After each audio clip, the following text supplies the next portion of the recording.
물은 높은 곳에서 낮은 곳으로 흘러갑니다. 이것은 창조주 하나님이 그렇게 정해놓은 자연의 법칙입니다. 자연 만물은 하나님이 정해놓으신 법칙대로 움직입니다. 그렇다면 하나님의 피조물인 우리의 삶은 어떨까요? 하나님은 우리 인생의 주관자이십니다. 그런데 사람들은 하나님이 우리 인생의 주관자라는 사실을 싫어하고 거부합니다. 하나님은 반드시 우리 인생의 주관자이셔야 합니다. 그 이유는 사람이 악하기 때문입니다. 사람이 하고 싶은 대로 다 하게 되면 이 세상은 어떻게 될까요? 순식간에 모든 것은 엉망진창이 되고 이 세상은 지옥으로 변해버릴 것입니다.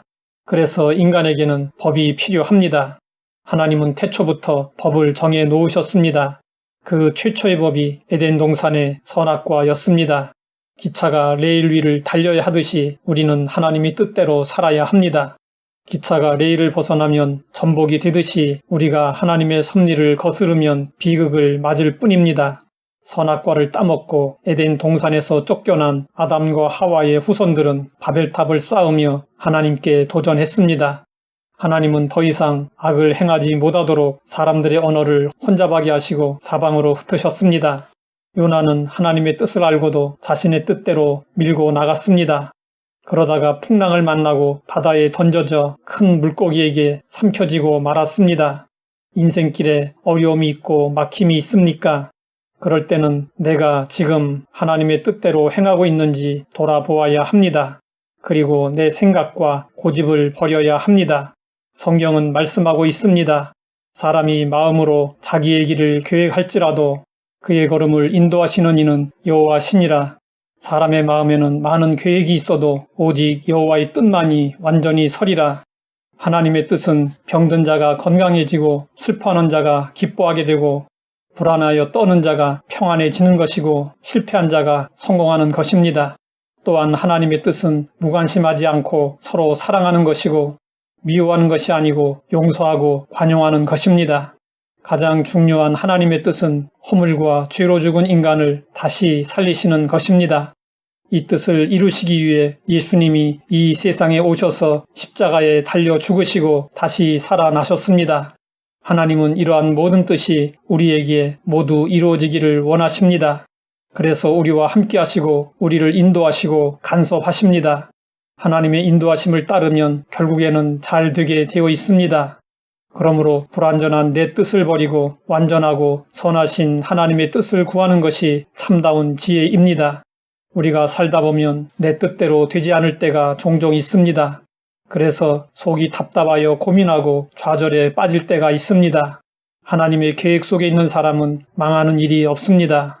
우리의 눈으로 볼 때에는 망한 것 같아도 하나님의 관점에서는 성공이고 우리가 실패했다고 생각되는 일도 하나님에게는 승리일 수 있습니다. 그러므로 눈앞의 현실만 보고 걱정하고 낙심하지 말아야 합니다. 당장 깨닫지 못해도 세월이 흐르고 나서 이렇게 되려고 그랬구나라고 깨달아질 때가 있습니다. 그것이 바로 하나님의 뜻이고 섭리입니다.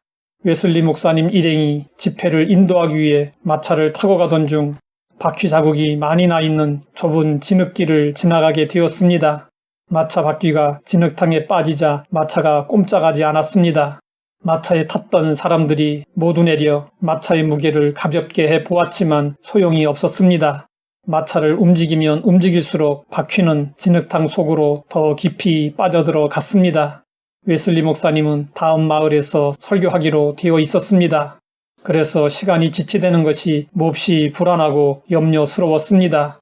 사람들은 마차를 진흙탕에서 끌어내려고 돌멩이를 깔고 마차를 밀고 당기면서 진흙탕과 씨름을 했습니다.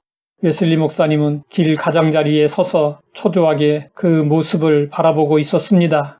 그때 한 농부가 지나가다가 그 광경을 보고 웨슬리 목사님에게 다가와 말했습니다. 아주 단단히 틀어박혔군요. 바퀴 자국 속에 빠지면 정말 난감하지요. 웨슬리 목사님은 잠시 농부와 대화하다가 농부의 안색이 밝지 못함을 보고 무슨 걱정거리라도 있느냐고 물었습니다.